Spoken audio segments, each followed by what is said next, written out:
Државниот инспекторат за труд ки изврши контрола на вработувањата во Тетовската клиничка болница, потврдија оттаму за телевизија 24. Ова доаѓа откако дел од персоналот на болницата, кој со години работи со договор на дело, обвини за вработување по партиски клуч на последниот конкурс. Од Министерството за здравство денеска тврдат решенија се делеле според потребите на болницата. Дополнително велат дека тие што не биле примени на овој оглас ке може да се пријават на следниот во 2026 година.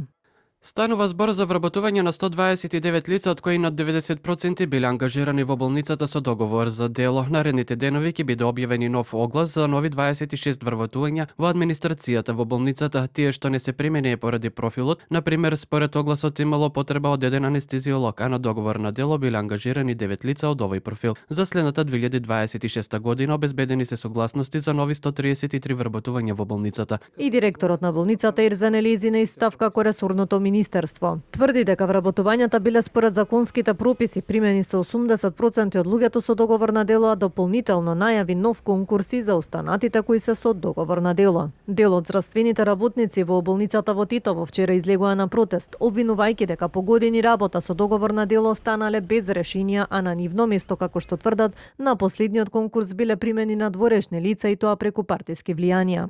Членови од владеачката партија ВМРО-ДПМНЕ ми посочија за да бидам сигурна дека ќе добиам решение да почнам да одам на нивните состаноци и да извадам партиска членска книжка. Еве јавно ќе ви се обратам дека тоа нема да се случи.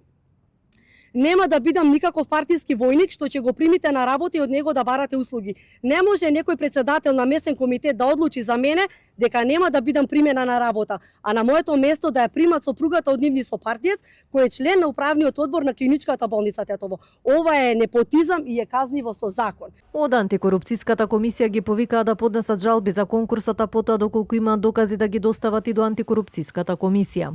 Инаку периодот во тек се огласи за вработување во здравството. Според најавите на здравствените власти, решенија треба да добијат 600 специјализанти и 1200 вработени со договори на дело низ болниците ширум земјава.